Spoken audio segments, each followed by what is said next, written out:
on? Yes, we are. Yes, we are. So, I am reporting to you guys that I've experienced power loss and electrical issues in my car. My 96 Subaru Outback Impreza 2.2 liter EJ22 engine. Bought the car about 5 months ago now. I had a problem. I drove to California with it. Didn't have a problem. Not even anything mechanical. Just a lot of maintenance, fluid changes, and all that stuff. Up until recently, this last Friday, and today's 16th of February, Tuesday, 9:11 in the morning. I wanted to inform you guys that, first of all, if you're experiencing power loss or electrical, issues or problems with your car, whether it's new or old, I suggest diagnose it first. Check it out. Open the hood. Check your battery terminals, battery posts, cables, ground wires that's usually attached to the frame of your vehicle in the front or in the side, and check that, and then check your fuses on the hood and inside the car on the driver's side, right under your by the pedals. So check those, open them up, pull them out. Check for breakage, check for blown fuses. Normally it will be alternator or starter or anything like that. If you turn it, the ignition on and you have power in your dash, you have the radio goes on, the clock goes on, and your car is attempting to start, and you hear clicking, or your car's trying to turn over but no start. Or if it starts and it dies. Starts and it dies, starts and it dies. There could be a number of reasons why it will be happening, depending on your vehicle, depending on the year, make, and model of your car. I would start with electrical. Check the fuses, and then check the battery. If you have a tester handy, good for you.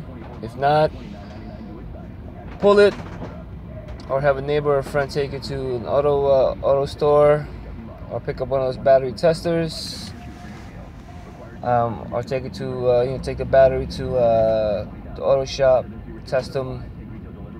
If the battery is old and it's just really dead, change it. And then from there you move on. The battery's good, you still have power, and your car is cranking, so you definitely have fuel delivery. More than likely, other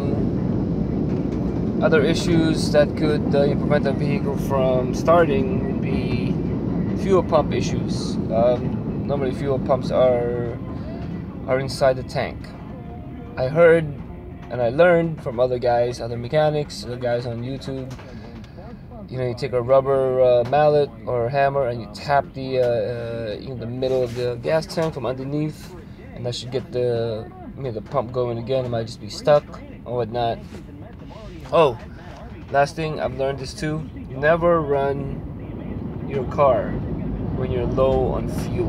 When that needle goes all the way down, don't let it go all the way down, because that could be detrimental to your fuel pump. Because a fuel pump needs fuel for lubrication. And if you keep running your car and you keep starting and you run out of gas, fill it back up, whatever, walk to the gas station, do what you gotta do to get some gas in there, and don't crank it anymore. Anyway, moving forward, fuel pump, check your fuel injections. If it's spraying fuel, then you're good. Fuel lines are good. Then you keep diagnosing and you keep moving on. You keep moving forward. At that point, if the battery's new, you have fuel delivery, check for sparks in your spark plugs. Maybe you haven't changed your spark plugs. Maybe they're wet, they're corroded, or they're really dirty, or they're really burnt. You can probably rebuild them, but it's just so much more easier to just buy new ones. properly gap them, according to your, the manufacturer specs. Gap them properly, install them, right, proper torque. Check the distributor, check the cabinets, no cracks, no frayed wires, then you're good. So then you move forward, and you keep moving forward. Still not charging? Good. But before you blame your alternator, make sure the battery's charged. Because that's what happened to me. My battery was not completely charged when I bought it from AutoZone, and I forgot about this. Years ago, this happened to my motorcycle. I went through 2 batteries. I thought the first one was completely dead because my bike wouldn't start. As it turns out, I was wrong. My bike was just running too rich, and I got rid of the old battery and I bought a new battery. And so I kept going back and forth, and then I lost my old charger, but I bought a new charger. Get one of those Schumacher battery chargers, 6 to 12 volts. They can charge pretty much anything from a small battery to ATV to motorcycle batteries up to a car battery. So it's very useful. So consider charging the battery. If you get a brand new battery, charge it. If your existing battery is good, charge the battery first. Go get it. Go to eBay, Amazon. You probably get them cheaper online. I bought mine at AutoZone for $30, $35. They're very helpful to have. They're handy dandy. Keep them in the garage, keep them in the shop. Charge them batteries until they're fully charged. Little did I know, after doing a lot of research, and then it popped in my head, all my experience. I was like, oh crap, they're right. The guys online are right. Not all batteries that come, that you buy off the shelf, like in Sears or Walmart or AutoZone, Auto Parts Store, those batteries are not fully charged. They're approximately 25% to 50% charged, and your alternator in your car cannot sustain to charge that battery fully. So don't believe those guys.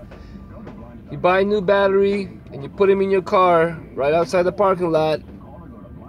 Yeah, your car will start, all right? It'll take you home, but then it's eventually gonna die again. So you don't want that to happen.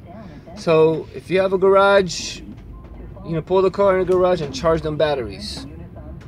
Or like me, I have to pull it out because I don't have a garage. So it's in my house, in my apartment, charging right now, since last night. And I usually take about anywhere from 8 to 12 hours or more, depending on the size of the battery and the cold crankings and all these other things.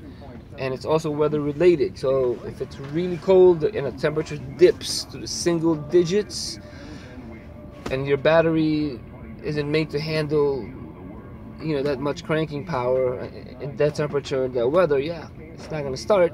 But also consider spraying some starting fluid in your injectors or on your carburetor, or through the hole of the air mass flow. Put some in there, but don't rule out the alternator right away, because what they want, what the industry wants us to do is to buy a new alternator right away. But inside of but on the modern alternators, I've learned that there's a thing called voltage regulator. Okay, so that's the part that usually goes out first, goes bad. And it's found out, and I was planning on rebuilding, my alternator, taking it apart. But then I was like, wait a minute, why do I have to go through that work? Let me just charge my battery first. And I'm pretty sure my alternator is good. So hopefully today, when I get home from work, the battery will be charged. I'm gonna put it in, and my car's gonna start like she did, like she always did. So it could be that. So the message on the show, in this video, was to think first. Don't rule out right away. Don't panic. Don't rule out. Don't skip steps. You gotta make sure, because your car runs on electrical current from the battery and the alternator. The alternator just maintains the charge. If your car is not maintaining its charge, then it could be the battery or it could be the alternator. So it's a series of tests and observations and logic and thinking that goes into this. So don't just go to a mechanic right away. If you really don't know anything about cars, you're more than likely highly chance that you're going to go to a mechanic and they're going to make you spend money. I have not spent any money on a mechanic since I've started owning cars. Well, my second car. I mean, I knew the basics about cars, but I was just lazy to do it myself, didn't have the proper tools, but now I have all the proper tools and the know-how and the knowledge and our resources online, other guys helping us out, making videos like mine, and I just wanted to report. So, anyway, that was my prognosis. That was a prognosis that I came up with. So, check the battery,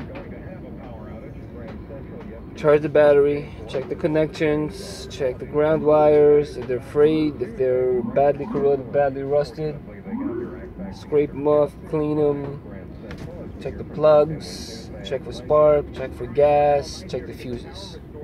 Like that, it works. So, till next time, I'll be keeping you guys posted tonight. Alright, bye.